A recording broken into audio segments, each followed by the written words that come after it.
to Give It a Nudge. Today we have a guest who we at Nudge have been spending quite a bit of time with recently. We've been helping promote one of their courses, but I will come into that later. But I want to introduce you all to Matteo. Matteo, welcome to the show. Thank you, Steve. Why don't you give us a quick synopsis of Wagon and what it is they do, and then we'll sort of go back into your past a bit more. This is the part where I sneak in Wagon.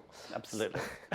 So Wagon is a French company that started 10 years ago. Now we have physical schools, campuses in 40 cities throughout the world. And what we do is we teach people all the skills they need to get a junior software engineering or junior data analyst or junior data scientist role in just 9 weeks of training, full-time or 6 weeks, 6 months part-time. Okay, so 9 weeks full-time, 6 months part-time, and you are a coder, basically, or a data engineer, or there's a few different ones, right? Yep. Okay. Interesting. Well, we'll come back to how you ended up there and where that business is going and why you're here in Australia later.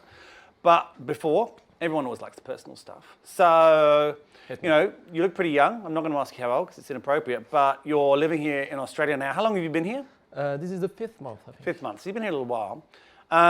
Let's go back to sort of how you ended up working for them in the first place, because they were, I think you joined them quite early on, did you not? No, it's actually just a year ago, so it was already... Okay, just a year ago. Okay, so let's go back to sort of, you came out of uni, you've now embedded yourself in this startup world and this startup culture.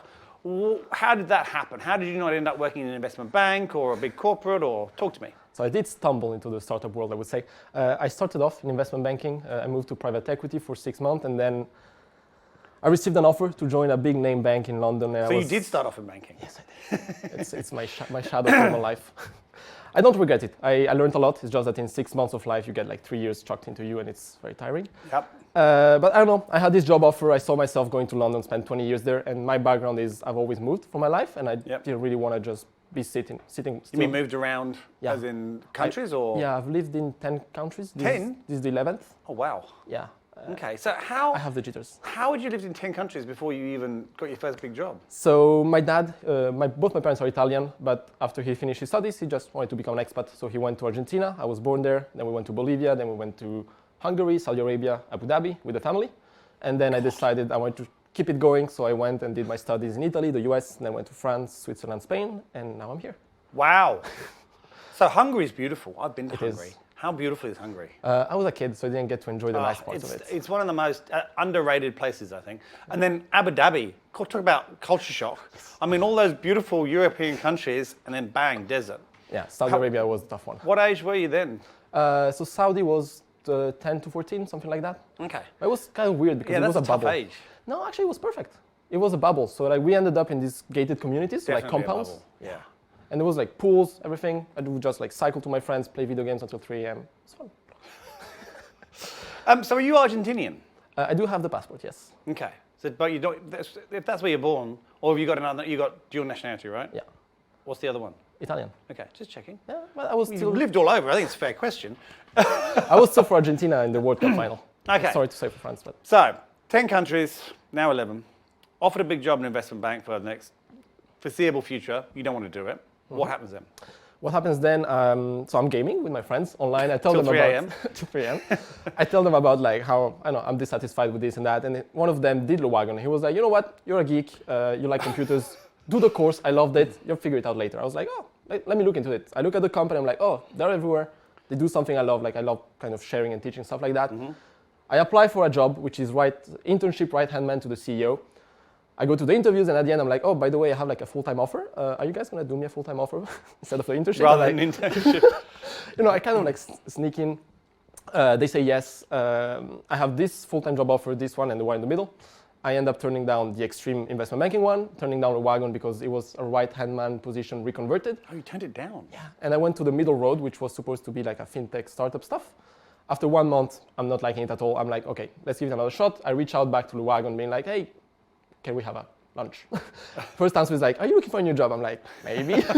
I'm buying. So we go for lunch with the Virginie, so the COO, and then go for lunch, talk a bit about me, the company, all that stuff, and try to figure out like where can I fit into there. She says, go talk to Jérôme, to Guillaume, the CFO, because I have a finance background. So I'm like, let's see what you can do in finance. And they start talking. They realize that since they raised money 3 years ago to buy back all the campuses that were franchises then, so they bought back and they have stopped expanding internationally. And that's where I come in. I'm like, do you want me to go to a new country and open a new campus? And they're like, Because that's what I do. That's what I do. I move around. I speak languages. I meet people. They're like, wait, you know what? There's maybe something. They talk about it internally. That they send me a case study. And they're like, how would you go about opening Sydney? I was like, okay, let's give it a shot. So during 1 week, I was on my pseudo job, and instead I spent 8 hours a day working on this case study, because when I want something, I just go 150% all in. 8 weeks, I do my best consulting/finance slides. Everything's shiny. I get to the interview. Shabam, they're like, oh, wow, okay, you worked on this thing. And they're like, okay, let's give it a shot. So after that, I told them, but I'm not going to get sent there with no prior experience. So why don't I first do the course to know, what I'm selling? And also because I wanted to learn how to code. And then they sent me to southern France, to Toulouse, to start the company there. Yep. Spent 6 months there. Lots of fun, learned a lot. And it worked. Now I'm here. Wow. Gosh. Well, that's the end of the show, guys. No, I mean, that's, that's a lot in a very short period of time. So you've been there nearly a year. We were talking about something when we first met, and I wanted to touch on it. I think the fact that you move around a lot is obviously very attractive. A lot of people don't. And I think there's a lot of startups that we see now that are wanting to launch into new countries. The world's become much more, I guess, accessible since COVID. People are much more comfortable with people going to other countries and launching and working remotely and all those kinds of things. But the biggest problem we have when we're hiring for those businesses is that there's an element of sacrifice in terms of moving overseas. You move overseas like that, right? Do you find that you have sacrificed something else? And I asked this question, actually listened to a podcast this morning that was talking about, it was the guy who wrote that book, I'm not going to say it because it's got a swear word in it, but it talks about how when you go after something because it seems attractive and sexy, you're giving else something up. And you don't necessarily realize what you're giving up because that's more sexy, and then you realize the sexy thing is not as sexy as it was, and I've given up this. Have you had any of that happen to you? Oh, yeah, definitely. So I went back to Europe for a few weeks this summer to meet my friends, go to a wedding, see my family, and I think it gave me a lot of time to reflect on what I was giving up, because the whole idea of this job was after Australia there would be another one, and then another one, just bounce around. Yeah. And I realized, sure, I was chasing this, keep the international life, do exciting stuff, but at the same time I was giving up having a stable life, a stable circle of friends, and also relationships. So I had to recently give up on a relationship that was kind of going well, and I saw future Until you moved away.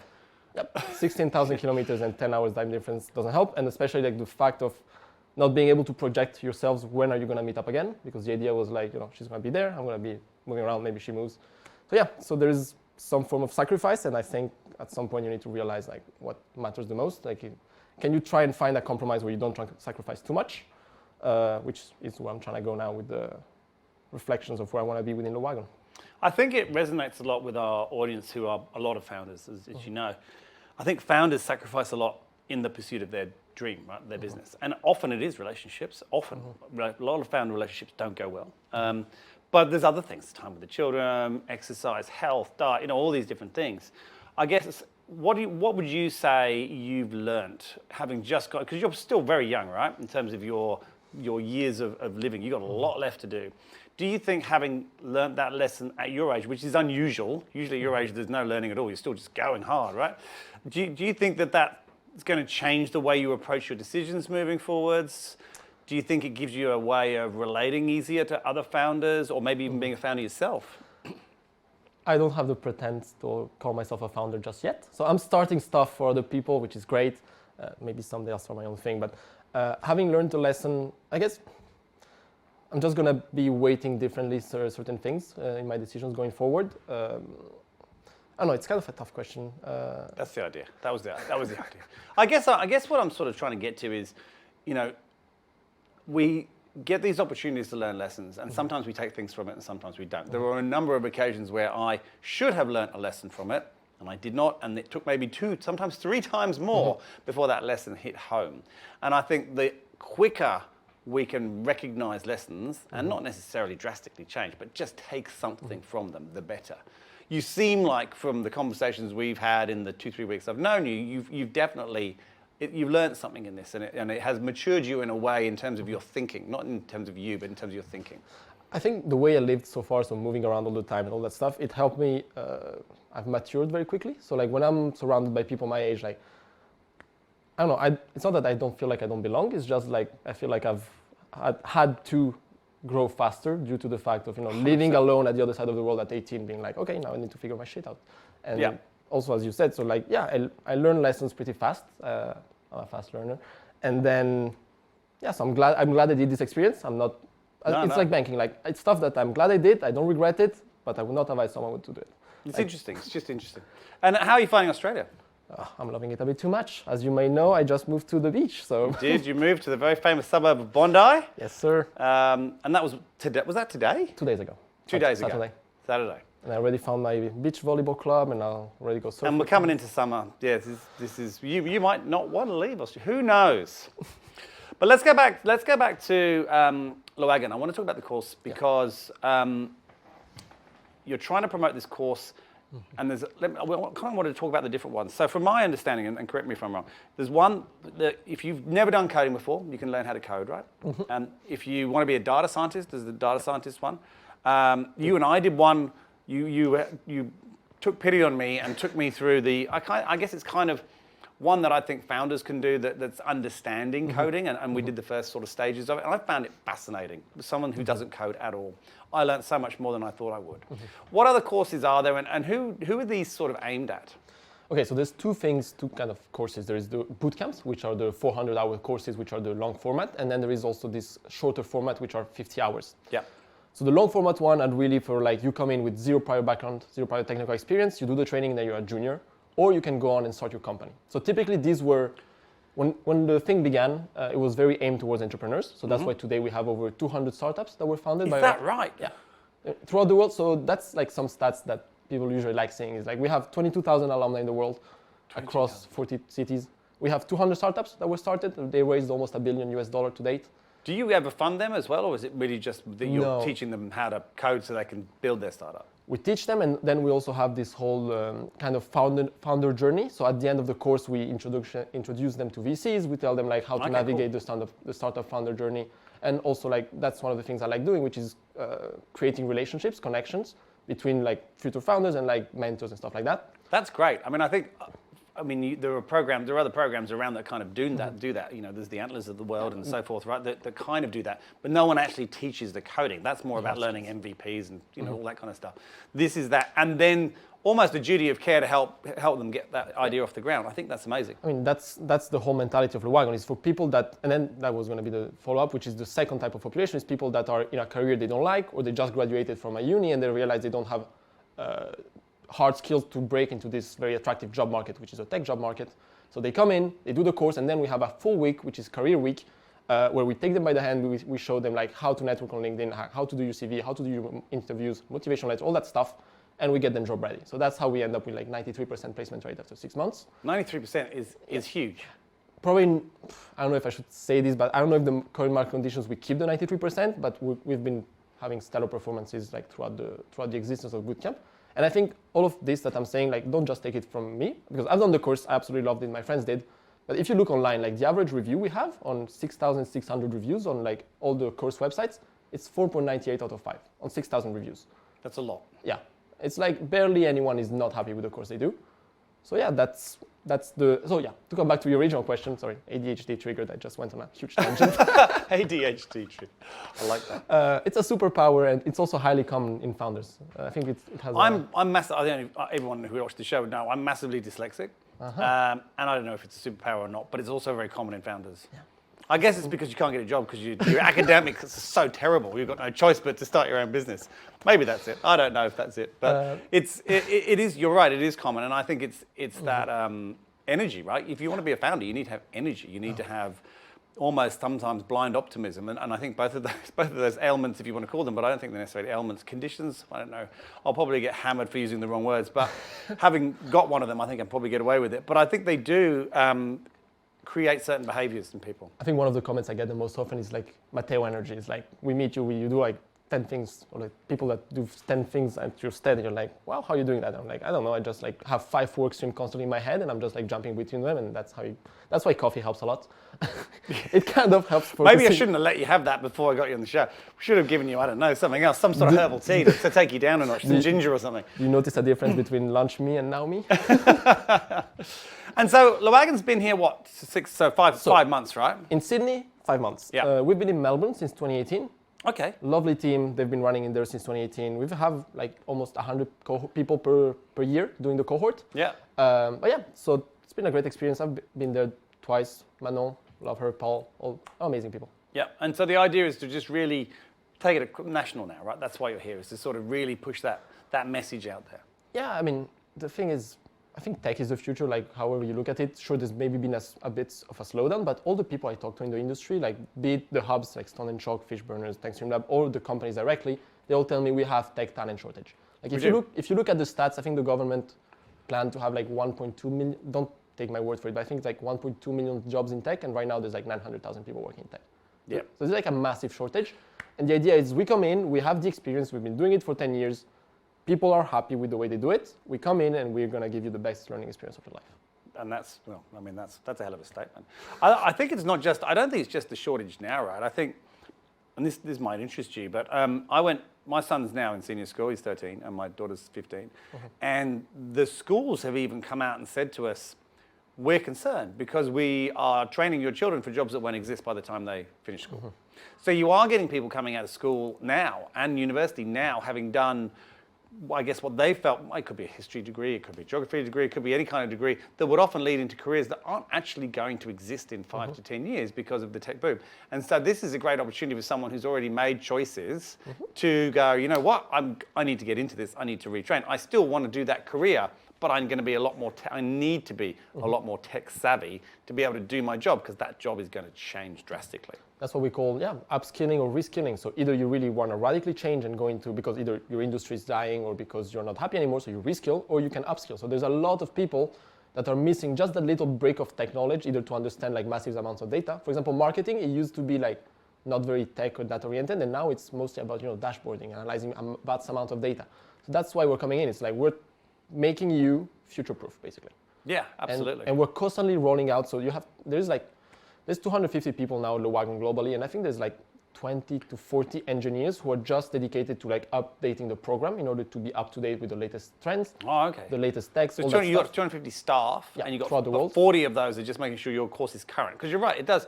I mean, as a tech recruiter, there's always a new language. You go, we want to get a program with that skill. I'm like, what's that skill? Where'd that come from? Exactly. They just come, and they come quick. And we're rolling out constantly new programs. So we just rolled out. So data analytics.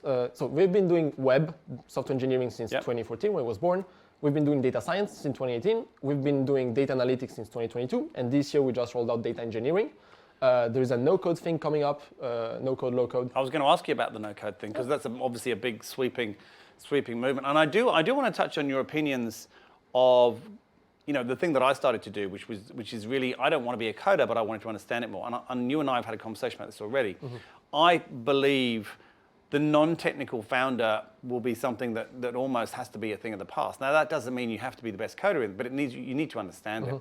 And I think if you're going to build an effective business now, if you don't understand the principles of it, what they're actually telling you to some degree, the realization of, okay, it's actually going to take that long. This is how complex it is. This is how simple it is. I think for me, what I got out of that course was I learned how complicated coding is, but I also learned how much simpler it is than I thought, if that makes sense. I thought it was going to be so much harder. I don't want to do it. As much as it was a great course and well done for delivering it, I didn't enjoy the coding part of it. But it's different to what I learned when I was a 16-year-old. And I don't think a lot of people realize that. And I think those people need to go and do these courses and understand it. No, I completely agree. That's why today I'm more on the business entrepreneur, call it what you want side, and not doing software engineering full-time. It's because I did the course and it's hard to put words into it, but it made me see the world differently. Like, you understand what's behind the tech. That's exactly right. It is hard to put words to it. That's a good way of putting it. I figure it out, but I can't tell you how different it is. But me before the bootcamp versus me after the bootcamp, it's two different worlds. Like, people now talk about like app and stuff like that, and I understand what like the limitations, like where are we going, all that stuff, and that's why I agree with you. Like, I think everyone that wants to have something someday should understand this. I think also, for me, I was almost thinking, like the Matrix, zeros and ones. It's not zeros and ones anymore. It's not binary coding, right? It's not. It hasn't been since C++, C Sharp days. It is a lot of automation. There's a lot of automation in terms of coding where it does things for you in a way that saves enormous amounts of time. That was probably the biggest surprise for me. So I think I want to touch on the big bad evil that it's the word ChatGPT. People tell you like ChatGPT is going to take my job. I was coming to that, but you took it away from me. Go on, let's talk about it. Let's talk about it. So I think the joke I like to make is come in, have no idea of code, ask ChatGPT to code your website for you, copy paste the stuff and see how it works. Yep. It's gonna be broken. It's never gonna work. It's going to be broken. You're not gonna figure out like, how do I debug this? Like, where do I even start? The idea is we give you all the skills you need to understand this. And then if you have the curiosity and the time, like the energy and the motivation to go and use these tools that are at your disposal, you're gonna be amazing. Like you're gonna be learning so much faster. You're gonna be, it's not ChatGPT that's gonna take your job. It's a software engineer that knows and wants to use ChatGPT that's gonna take someone else's job. And I think you're right. And you know what I learned because I've done your course, and I would not have known this. You know, if you'd asked me, when did I do your course? Was it last week? It was last week? I can't remember, week before, whatever it was.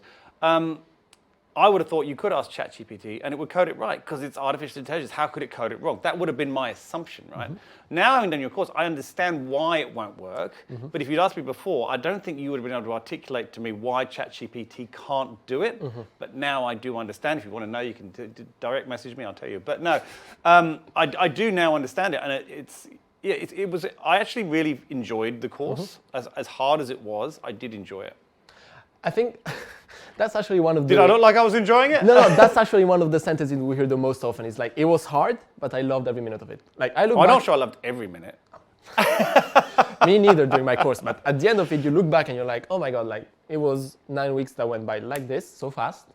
And at some points I was struggling, like my head was hurting. I was like, oh my God, I'm not understanding this. And then at the end of it, you realize that you can code a whole web application by yourself. And you're like, oh my God, this is amazing. And you just feel the click where you like understand and it works. It's like opening a present. That's how I was thinking about how to describe this to someone the other day. So, you know, if you think about pass the parcel, right? It's wrapped up 28 times. You can't just rip it open quickly and go, oh, I understand it. It's as you start. It was as I started your course. I found some of it. I was like, oh my God, this is going to be awful. This is just going to be so awful. Why did I agree to do this? But then there comes this moment, which was a lot sooner than I thought, where it suddenly, and I can't explain or articulate why, it started to make more sense. It clicks. And then I said a couple of things, and you said, oh, you're getting it finally. Well, did you say finally? I think you did. And then it started to make more sense. And then when you got there, everything sort of speeds up, like you do with the pass parcel. And eventually you open it, bang, you got the whatever the present is inside. Hopefully it's a website or a piece of software or whatever you're making. Now, the thing I find very satisfying in software engineering, which is why maybe I would have done it, is it always feels like you're solving puzzles. So every time it's like you're struggling, and then you get the break and it works, and you're like, you know, you have this serotonin shoot. So it just like feels good, and you're like, oh, now to the next problem. All right, I've got a couple of questions for you that are popular with the audience right now. Worst piece of business advice you have had? Maybe it was go and join an investment bank. I don't know. That was the worst piece for you. It works quite well for others. But yeah, I mean, in terms of the time that you've had, what's the worst suggestion that someone could have given it to you? And we won't talk about who it was because that was, you know, touchy. But what's the worst thing someone said to you? You went, oh, and then you realized, no, that's terrible. So it's one that I did follow, and I think in See, this is the problem. People do follow these. Exactly. In hindsight, I should have known because I have the experience to know. But hindsight. Hindsight? No. Hindsight. Everyone knows about hindsight. Sorry for my accent. I'm torturing your audience. If I were to put in a quote in it, is like, don't worry, it worked here. It's gonna work there. And I was like, oh yeah, sure, let me do that. And then turns out, you know, 16,000 kilometers or like whatever it is, there is differences. Countries have differences. They do. And I think we talked about a very nice book. It was The Culture Map, you know, how to break Yes, I'm going to read that. How to break the invisible barriers between societies or something like that. So the Culture Map, I'm fascinated by it. As we grow our businesses into other countries, I'm really interested to read that book. Yeah, so that would be a piece of advice. Is like, instead of saying, yeah, we work here, it's going to work there, maybe be like, you know, it works here, try to change it so that it works there, probably. I think in Australia, and obviously I'm British, but I've been here a long time, I think Australians particularly understand that because no one thinks, particularly Americans and British companies, don't think there should be any regionalization here. And yet, as much as the cultures are so similar, they're completely different. You know, I mean, I think the British understand that their culture is nothing like nothing like the US, but they think it's the same as Australia, and it's not, and vice versa. And I think there has to be that element. Yeah. So you've learnt that now. The hard way. Too late, yeah. All right, and in terms of, and this does not have to be work related. This can be anything because you would have had a fascinating life living in all those countries. So I'm quite intrigued to ask you this. What's the funniest thing that's happened to you? The stupidest thing that you've done or the funniest thing that's happened to you? The thing that, you know, you love to tell people because it's so ridiculous. It doesn't have to be work related. No, it can be, but it doesn't have to be. I have one that's work related, which is I got banned from a place for being too good. Well, you're going to have to expand on that. Not banned, but like blacklisted. So there was this... Was it a casino? No, that would be counting cards, another whole story. No, it was at this, so it was an EdTech Founders Pitch event. EdTech Founders. So like, I got here, I was like, I'm gonna hit all these events, I'm gonna start shaking hands, and I see EdTech, so we do education tech, I'm like, that's me. Yeah. I submitted my application to pitch, forget about it. A week later, I get a call like, oh yeah, we'd like to have you on. I was like, oh cool, I'll come in. Turns out I was the last one to pitch because I was the last one that they accepted on the thing. And turns out the 5-6 startups that went before me was just like a founder with roughly an idea. Some slides, which some were good, some were a bit less good, but it was starting. It was a proper pitch competition. Yeah, they were there to get like feedback and stuff like that. Yeah. And then I come in with like this behemoth of like company that's everywhere, and Did you pitch the Wagon? Yes. Oh wow. Yeah, that's So you're pitching a company that's already going in 40 countries. Exactly. And then so the jury starts like hammering me, and I answer every question because like at this point I know what I'm doing. I've done it once before, so I was expecting to win the competition. Turns out I won absolutely nothing. And then when the day later I sent an email being like, oh thank you, by the way, like can we talk? I would love to work with you. I was like, we don't have time. I was like, okay. Oh wow. So I think someone got angry with I think you misunderstood the word pitch. I sent them the link with the Wagon, so they could have looked at what it was. They were just like, oh, sure, come in. I've been a pitch judge, maybe 5 or 6 times. I'll be honest, I've never looked at any of them beforehand. And I'll tell you why. It's not because I don't want to or I'm lazy. It's a bit like when I do this show.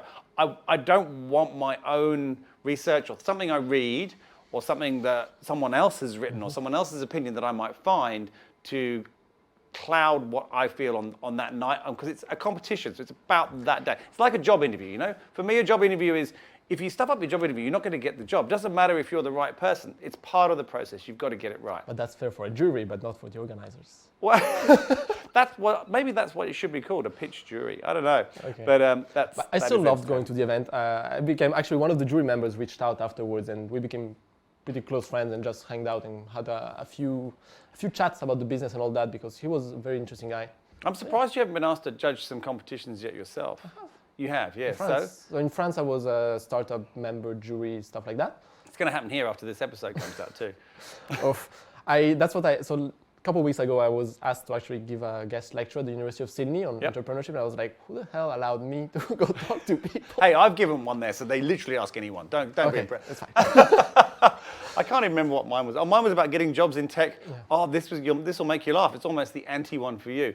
I gave a talk about how to get a job in technology without having any technical skills, without having to learn how to code. Take the mic off and it's literally the opposite of what you did. So but it was actually, I loved it. Like if there's anything, going back to learning and all that stuff, if there's anything I learned about myself, is really like, I used to be massively introverted in bachelor's. Really? You don't seem introverted at all. I used to be. And then my MBTI completely went to the right, and then now I'm more stabilized in the middle, less crazy stuff. I've been told I'm an introvert extrovert or an extrovert introvert. I can't remember which way around it is, and there is a word for it, and someone told me what it was, and I've forgotten. Did you do your Myers-Briggs test, MBTI? Oh my gosh. You should. You forget how old I am. It was a very long time ago. I don't remember the results. You can do it again. I could do it again. I don't want to do it again. So anyway, I used to be that, now I'm extrovert, and I realize now that I actually get energy by meeting people and talking to people and also sharing and teaching. That's an extrovert. So yeah, I'm just happy I made the switch. Instead of being 18 hours in front of my laptop doing slides and Excels, and now I'm 18 hours stressing about how to build a company, but that's great. Yeah, well that sounds like you're on your way to being a founder. So if someone's interested in these courses, how do they find you? How do they get on? It just obviously you've got the logo right there. When are yours getting out? I mean, we'll put it underneath. But what's the easiest way to either get online and buy the course, or can they contact you directly? Are you on LinkedIn? All the normal kind of stuff. What's the best way? I answer every single message I get, so that's okay. That's good. Every single message. Did you hear that? No. So the best way is we have a very flashy, very nice website. All the information is there. Our courses are in person, so we're the only ones doing in-person courses, but we also have online for people that want to do it remotely. So it's either everything's online, or they can come, and we have a lot of free events, so free workshops where we teach introductory skills to coding, to data and all that stuff. We have a meetup page. Okay, so cool. Meetup Le Wagon Sydney. I organize a ton of events. People can just come in, learn some things the way you did, and then come talk. So now you're in Bondi. Are they all going to be in Bondi? I'm just going to have to come. Actually, the idea you gave me the other day of, wait, who said that? To do a coder house in Bondi? Was it you? That was not me. That was not you? So someone actually no. There's a company that does this. So there's a company that, they're getting called Draper House. And they're a global company. And it's kind of like it's designed for the nomads, right, who are traveling around the world. So they're all over the place. So you can go and live there, and you can work there because there's a lot of other people working there. But it's not just coders; it's graphic designers, all sorts. But you could do that in Bondi. I'm thinking about it. Yeah, I think it's a good idea. And so your focus is just to keep growing it here. Just basically really make that stamp on Australia, and you don't know how long you're going to stay because maybe you might be putting some roots down. Maybe. I have to be careful what I say here, otherwise I'm not going to be able to send We it can to always people. edit it out, don't worry. No, yeah, the idea would be to stay here, have a good time, continue growing it and partnering with cool people, continue like meeting the ecosystem because there's so much going on in Sydney, it's so active. Yeah, I mean, I've noticed you're in a lot of the ecosystem. Like, there's a lot of things going on with you in it. So I think that's the wonderful thing about Australia in some respects. You need to go down to probably Melbourne and they have a quite a very active, in fact, ecosystem down there. Startup Victoria, now called Startup Network. I'm sure you've met those guys. Dicky, yeah. Yeah, Dicky. So they've always got stuff going on as well. But yeah, I went to their event the other day. It was cool. Yeah, no, they're good. They're a good organisation. I like what they do. Oh, I like my job basically now is land, go to events, shake all the hands, and then of course. You need to get over to Perth. Have you been to Perth yet? I know. Yeah, you need to get over there. To go there. It's nice, Perth. Wait, Perth is West Coast, all the way. Yeah, it's a long way. I always tell people that, I mean, not people, like my friends, I tell them once I'm done being burnt out building a company, I'll just take 2 months off and do full West Coast backpacking and full East Coast backpacking. I think that's... Why don't you just go the whole way around? People do. People do. Yeah, they don't all come back, but they do. What's the reason that they come back? Is it the Crocs or is it... No, they do come back. That was a joke. No, they definitely come back. It's a very safe country. Look, thank you so much for coming on. Like I said, I really like what you're doing, and I think it's needed. I think the world is just heading that direction. You know, I'm trying to push my kids in that direction to some degree. Neither of them are particularly into it, but I think it's part of life. It's almost like learning to talk and basic, you know, English, maths, they should have coding in there as an essential as well. I do believe that. So, yeah, it's great. We love having you here. You're going to love Bondi. Thank you, Steve. You and I have got a few events and things to do together in the next few months as well, so you'll see us all over. Please do reach out to him. If he does not respond to your message, please do come back and let me know so I can call him out on it. But thank you so much for coming on. Thanks a lot. And we look forward to seeing how Le Wagon, as I think I got it at that time, grows over the next few years. Perfect, man. Thanks a lot. Thanks for watching, guys. Come back next week. Don't forget to subscribe and hit the alert button.